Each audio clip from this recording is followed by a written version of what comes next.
नमस्कार, आप देख रहे हैं न्यूज टीवी और मैं हूं आपके साथ मेघा। देखते हैं स्पेशल रिपोर्ट में इस बार आपके लिए क्या है खास। द्वारका सेक्टर 13 में मंचन किया जा रहा है रामलीला का, जिसे आयोजित किया है बाल उत्सव रामलीला कमेटी।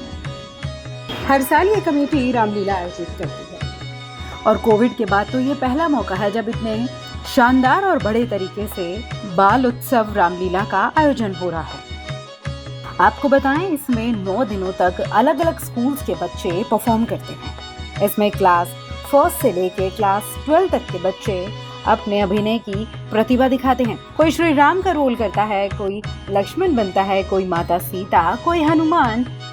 ये मंच इसलिए भी खास है क्योंकि इसके जरिए बच्चे बॉलीवुड तक भी अपनी प्रतिभा का लोहा मनवा चुके हैं। आपको दिखाते हैं इस दौरान क्या कुछ खास झलकियां देखने को मिली। साथ ही यहाँ पर डांडिया भी किया गया था।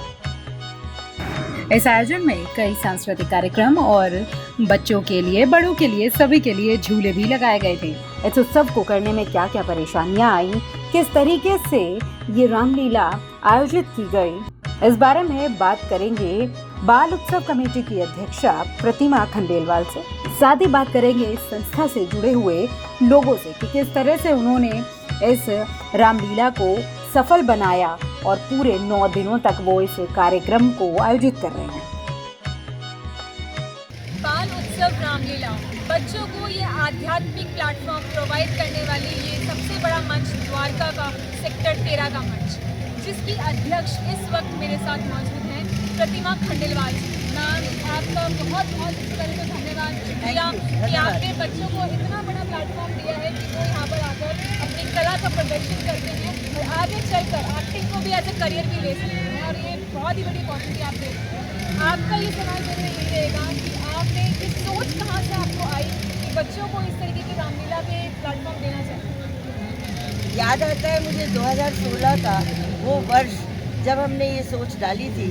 मैं बड़ी बड़ी रामलीलाओं में जाती थी, कहीं सचिव थी, कहीं कुछ और थी, लेकिन फिर मुझे लगा कि यहाँ लोग आते हैं और कुछ स्वागत होता है। रामलीला तो बहुत कम लोग देखते हैं, उसमें बच्चे तो बिल्कुल ही नहीं होते हैं, और जब बच्चे नहीं होते हैं तो मुझे लगता है कि ये लीला हो किसके लिए रही है। तो फिर ये विचार आया क्यों ना बच्चों की एक टोली बनाई जाए और बच्चों से लीला कराई जाए। तो जब मैंने सोचा बच्चों की टोली बना लेंगे, 20, 25, 50 बच्चे ले लेंगे, तो ये लीला देखने कौन आएगा, क्योंकि इतनी बड़ी बड़ी लीलाओं के नाम हैं, हमारी लीला कैसे कोई देखेगा। तब ये विचार आया कि क्यों ना एक एक विद्यालय से एक एक अध्याय करवाया जाए। तब इस विचार के आते ही हमने पहले वर्ष में 3 विद्यालयों को जोड़ा था, और आज 2022 में 30 से अधिक विद्यालय हमारे साथ लीला में जुड़ गए हैं। और ये केवल द्वारका की नहीं, ये केवल भारत की नहीं, ये विश्व की पहली ऐसी रामलीला है जहां लगभग 4000 बच्चे अपनी लीला से इस मंच को सुरभित कर रहे हैं, इस प्रांगण को राममय कर रहे हैं। मैं तो सिर्फ इतना कहूँगी, संस्कारों की बात हम करते हैं, बच्चे तो ये बात करते हैं कि आओ बड़े, हमसे थोड़ा सीखो, हम आप संस्कार हमें दे रहे हो, हम आप पर प्यार लुटा रहे हैं। और इतना प्यार लुटाते हैं कि मैं आपको बता नहीं सकती हूँ। आज मैं बहुत खुश हूँ, जो सपना देखा था बिल्कुल पूरा होने जा रहा है। कल Guinness book of world record में हमारे बच्चे, 8 साल के बच्चे, तो 123 बच्चे लीला प्रस्तुत कर रहे हैं, संपूर्ण लीला प्रस्तुत कर रहे हैं। मैं हैरान हूँ कि 8 वर्ष के बच्चे यदि संपूर्ण लीला करते हैं तो उसको केवल विश्व रिकॉर्ड मिल रहा है गिनीज बुक का। मैं तो कहती हूँ कि शायद आकाश से सारे देवता भी पुष्प वर्षा करेंगे, और इतनी पुष्प वर्षा करेंगे, यदि ना भी करें तो मेरे रोम रोम से इतने पुष्प झड़ेंगे जितने शायद किसी ने कभी देखे ना होंगे। जय श्री राम। क्या बात है मैम, आपने Guinness world book of records का नाम तो ले लिया, पर एक सवाल अभी भी हमारे दर्शक जानना चाहेंगे कि अब इसके आगे क्या सोच रखते हैं आप? ये मेरे 30 विद्यालय हैं आज तक जो जुड़े हैं, 30 से ज़्यादा ही होंगे। अब मैं ये सोचती हूँ कि एक विद्यालय को Guinness book of world record में दर्ज कराया है।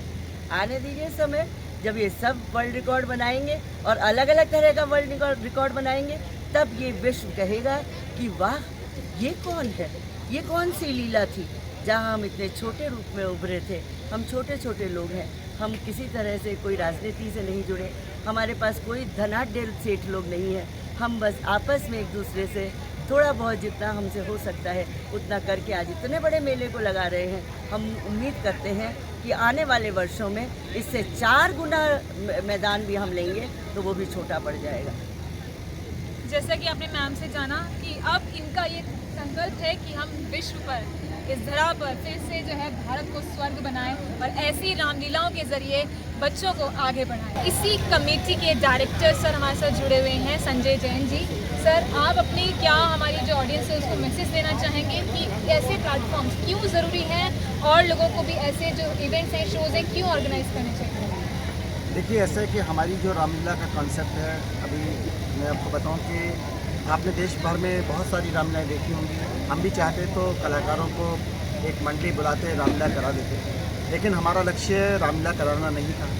हमारा मकसद रामलीला कराना नहीं था। हमारा मकसद मेला कराना नहीं था। हमारा मकसद ये नहीं था कि हम कुछ पेरेंट्स आएँ, बच्चों को थोड़ी देर रामलीला दिखाएँ, उसके बाद मेला दिखाएँ। हमारा मकसद था कि हम बच्चों में कुछ संस्कार डालें, और वो संस्कार केवल पूरे विश्व में यदि आप देखेंगे तो केवल ये बाल उत्सव रामलीला समिति की एक अकेली रामलीला है जहाँ पर रोज़ स्कूल के बच्चे रामलीला करते हैं। अगले दिन एक एपिसोड के बाद दूसरा स्कूल, दूसरे दिन के बाद तीसरा स्कूल, तीसरे दिन के बाद चौथा स्कूल। इस तरह से हम अलग अलग स्कूलों को जोड़कर लगभग 30 स्कूल, कोई गणेश वंदना करता है, कोई रामलीला करता है, कोई फोक डांस करता है, और इस तरह से इस लीला के माध्यम से हम लगभग 3-4 हज़ार बच्चों को हर साल अपने इस मंच से कला, संस्कृति और मोरल वैल्यूज़ इनके बीच इनकलकेट करने की कोशिश करते हैं। मेरा नाम हरीश कोचर है। मैं महासचिव बाल उत्सव रामलीला समिति द्वारा। हमारी एक अनूठी रामलीला है जो बच्चों के द्वारा कराई जाती है, और दिल्ली में क्या विश्व में एक ऐसी रामलीला है बच्चे करते हैं, बाकी सभी जगह आर्टिस्ट करते हैं। बाकी हमारी जो हमारे अध्यक्ष मैडम उनका एक विजन था ताकि हम बच्चों के अंदर हमारी संस्कृति के, हमारे भगवान राम के प्रति एक हमारा उद्देश्य है कि बच्चों में हमारे संस्कार जाए भगवान राम के प्रति। तो हमने एक सोचा कि द्वारका के हमारे 25 से 30 स्कूल हमारे पार्टिसिपेट करते हैं। हर रोज़ 3 स्कूल पार्टिसिपेट करता है, और उसमें बच्चों को बहुत अच्छा प्लेटफॉर्म यहाँ पे मिलता है। इस प्लेटफॉर्म से हमारे बहुत सारे बच्चे फिल्म इंडस्ट्री में भी गए हैं, बाकी उसमें भी जा रहे हैं। मैं सबसे पहले अपनी बाल उत्सव रामलीला समिति की अध्यक्षा श्रीमती प्रतिमा खंडेलवाल और महासचिव श्री हरीश कोचर जी का बहुत बहुत धन्यवाद करती हूँ कि उन्होंने इस पवित्र काम को शुरू किया है। एक छोटा सा विजन, एक छोटी सी सोच लेकर के जो ये टीम खड़ी हुई थी, आज इसको एक विशाल वृक्ष के रूप में इन्होंने पूरे हम सबके सामने ला करके खड़ा कर दिया। और इस बाल उत्सव रामलीला के द्वारा जो बच्चों द्वारा मंचन होता है उसका डंका केवल द्वारका में नहीं पूरे विश्व में बज रहा है। पूरे भारत में ये सब सोच करके हैरान है कि स्कूल के बच्चे 5 साल से 8 और 12-15 साल तक के बच्चे इस रामलीला को मंचन करते हैं। ये बहुत ही सराहनीय विषय है, और मैं हृदय से और अपनी पूरी द्वारका की रामलीला समिति की जो सेक्टर 13 में हर वर्ष लीला का मंचन करती है, पूरी कमेटी का हृदय से धन्यवाद और आभार और अभिनंदन करती हूँ, और चाहती हूँ कि हर वर्ष इनके साथ स्टेज का संचालन मैं इसी प्रकार अपने आखिरी दम तक करूँ।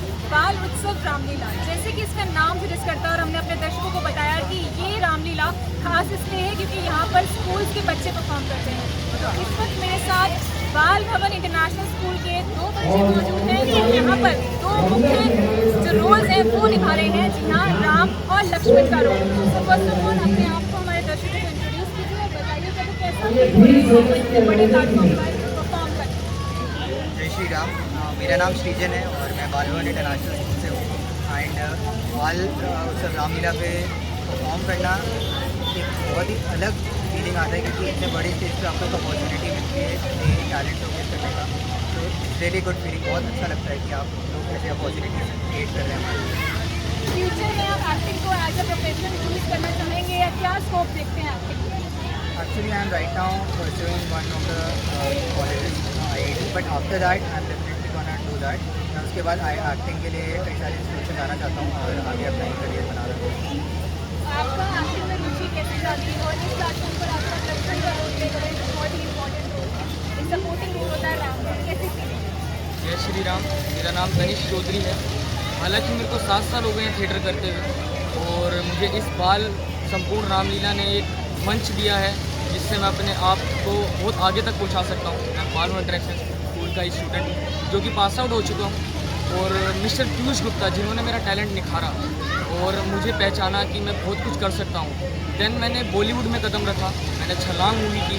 मेरे अपकमिंग प्रोजेक्ट्स हैं नेटफ्लिक्स पे Guns and Gloves series as a main lead, and then Fukrey 3 movie, और एक और फीचर फिल्म है दादा लखीचंद जो कि जल्दी रिलीज़ होने वाली है। तो मैं सबका धन्यवाद करना चाहूँगा, मुझे बाल संकुल रामलीला ने एक इतनी बड़ी अपॉर्चुनिटी दी और सारे स्कूल को मौका दे रहे हैं बाल रामलीला करने का। रामलीला कमेटी के साथ जो द्वारका क्वींस जुड़े हुए हैं, उसके एक और मेंबर मेरे साथ मैम जुड़े हुए हैं। मैम, आप समाज सेवा के लिए सबसे पहले हमारे दर्शकों को बताइए कि क्या काम कर रही है ये सोसाइटी? मैं रंजना शर्मा। मैं ज़्यादातर देखती हूँ कि बच्चे मंदिरों में भीख मांगते होंगे, उनको ना मेहनत करना नहीं पड़ता, वो कुछ करते रहते हैं। तो उनका मेरा मोटिव ये है कि वो बच्चे जाके स्कूल में पढ़ें।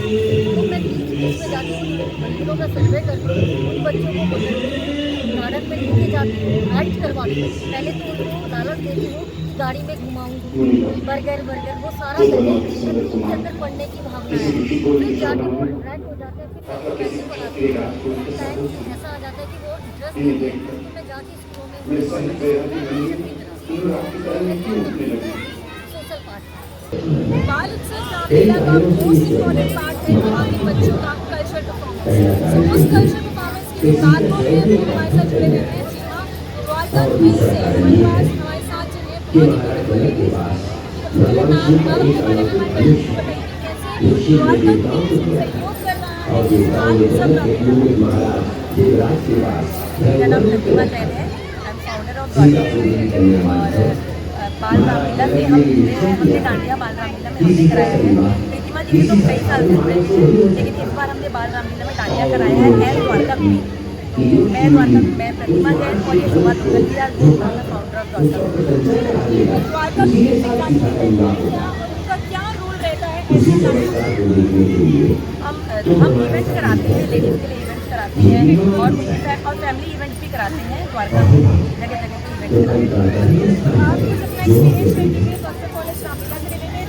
सेकेंडली कि आपकी कोऑर्डिनेशन कहाँ से मिली इस पूरे द्वारका क्वीन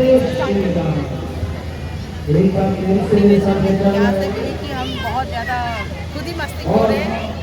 वैसे ही अपने लिए मस्ती करते थे, सोचा क्यों ना साथ में दोस्तों को भी मस्ती कराया जाए। और द्वारका में बहुत सालों से लास्ट 20 ईयर्स हम यहाँ पे हैं, तो बहुत लोग हमसे जुड़े हुए और जो हम मस्ती करते हैं देख के बोलते थे कि हमें भी कराया करो, हमें भी इन्वॉल्व करा करो। तो हम उनको किस वे में इन्वॉल्व करते हैं, तो हम इवेंट में काम करते हैं। तो जिनको भी मस्ती करना होता है, मजे करने होते हैं, इवेंट करने होते हैं, किसी भी तरह के बड़े लेवल में, एक नॉर्मल गैदरिंग के लेवल में, वो हम प्रोवाइड करते हैं, मस्ती कराते हैं। और बाकी रामलीला में डांडिया का इवेंट कराया था, वो भी बहुत अच्छा था। और द्वारका में इस तरह के इवेंट्स होते रहने चाहिए। रामलीला से बहुत सारे बच्चे, बहुत सारे स्कूल के बच्चे सीख रहे हैं, है ना, उनको हमारी माइथोलॉजी के बारे में पता लग रहा है। क्योंकि आज के जनरेशन में क्या है, बच्चों को कुछ भी नहीं पता है। तो एटलीस्ट प्रतिमा जी ने बहुत अच्छा इनिशिएटिव लिया हुआ है कि वो बाल रामलीला करा रहे हैं। बच्चे सालों साल मतलब हमेशा जब तक वो लाए हैं तब तक वो याद रहे कि हमने बाल लीला में ये रोल किया था, बाल लीला में ये बाल रामलीला में ये रोल प्ले किया था, हम ये कैरेक्टर हम ये बने थे। तो और इसके बाल रामलीला के थ्रू बच्चे माइथोलॉजी से जुड़ेंगे, हमारे माइथोलॉजी के बारे में उनको पता लगेगा और हो सकता है आगे सब चीज़ों में इंटरेस्ट ले। तो एक बहुत अच्छा इनिशिएटिव है और इस तरह के प्रोग्राम होने चाहिए द्वारका में। और हम हर तरह के प्रोग्राम के लिए जो समाज के लिए और हमारे देश के लिए जिसमें लोग जागरूक होते हैं उन सबको सपोर्ट करने के हमेशा साथ हैं और हमेशा साथ देंगे। हाँ, देश भर में नवरात्रि की धूम मची है और उसी को लेकर आज मैं पहुंची हूँ द्वारका के सेक्टर 13 में, जहां पर बाल उत्सव रामलीला का जश्न मनाया जा रहा है। इस रामलीला के ट्रेजरर अनिमेश खंडलवाल जी मेरे साथ इस वक्त मौजूद हैं, जिनसे हम जानेंगे कि इस पूरे सेटअप को इनको तैयार करने में कैसा अनुभव रहा। सबसे पहले तो ये हम सारा सवाल रहेगा आपसे कि इतने बड़े टाइम के बाद वो 2 साल के बाद आप ये लेकर आए हैं रामलीला का कॉन्सेप्ट, और इसमें सबसे खास बात ये है कि हम अपने दर्शकों को बता दें कि द्वारका के जितने भी नामी ग्रामीण स्कूल हैं वहाँ के बच्चे यहाँ पर पार्टिसिपेट करते हैं। वहाँ के बच्चे यहाँ पर पार्टिसिपेट करते हैं। तो कैसे ये जो है बाल उत्सव रामलीला अपने आप में बहुत खास है। सबसे पहले तो स्वागत है। डेफिनेटली जो हमारा रामलीला है, बाल उत्सव रामलीला, वो अपने में एक बहुत ही यूनिक एफर्ट है, क्योंकि इसमें हम जितने भी स्कूल के बच्चे हैं, चाहे वो प्राइवेट स्कूल के हो या पब्लिक स्कूल के हो या गवर्नमेंट स्कूल के हो, उनको हम सबको इन्वॉल्व करने की कोशिश करते हैं। यहाँ पे रोज़ लीला का मंचन होता है, जिसमें रोज़ अलग अलग अध्याय अलग अलग स्कूल के बच्चे प्रस्तुत करते हैं। तो बहुत ही सुंदर होता है कि रोज़ एक नए राम होते हैं, एक नई सीता होती है, एक नए हनुमान होते हैं, और लोग इतना ज़्यादा भाव विभोर हो जाते हैं बच्चों की परफॉर्मेंस देख के, क्योंकि प्रोफेशनल आर्टिस्ट को देख के शायद उतना भाव नहीं जागता जितना बच्चों को देख के जागता है। और सबसे अहम बात ये है कि हमारी रामलीला के थ्रू हम अपनी जो नेक्स्ट जनरेशन है उसमें इंडिया के कल्चर को इनकॉर्पोरेट करने की कोशिश कर रहे हैं, क्योंकि आजकल इतनी ज़्यादा सोशल मीडिया हो चुकी है, इतनी ज़्यादा इंस्टाग्राम, फेसबुक, सब जगह पे इतना एक्सपोजर है बच्चों को with very different kinds of content, लेकिन कई बार उनको अपने ही कल्चर के बारे में नहीं पता होता। जैसे कि कल ही हमारा सीता स्वयंवर का हमारा अध्याय था, उसमें कई बच्चों को जब हमने प्रैक्टिस करानी शुरू की, उनको ये नहीं पता था कि शिव का धनुष क्या था, शिव का धनुष किसने तोड़ा। उनको लगा था कोई है, कोई धनुष है, कोई शिव जी का कुछ है, पता नहीं कुछ होगा। लेकिन जब उन्होंने उस सीन को समझा, उसको देखा, तब उनको रियलाइज हुआ कि वो कितनी बड़ी बात थी उस टाइम के लिए। बाल उत्सव रामलीला में भाग ले रहे भाल भवन इंटरनेशनल स्कूल के कुछ बच्चे हमारे साथ जुड़े हुए हैं, और ये आप लोगों को नवरात्रि विश करना चाहते हैं। कितना एक्साइटेड आप लोग से हमारी ऑडियंस को एक बार हैप्पी नवरात्रि विश कर दीजिए। स्पेशल रिपोर्ट में फिलहाल इतना ही। आप देखते रहे न्यूज़ टीवी। नमस्कार।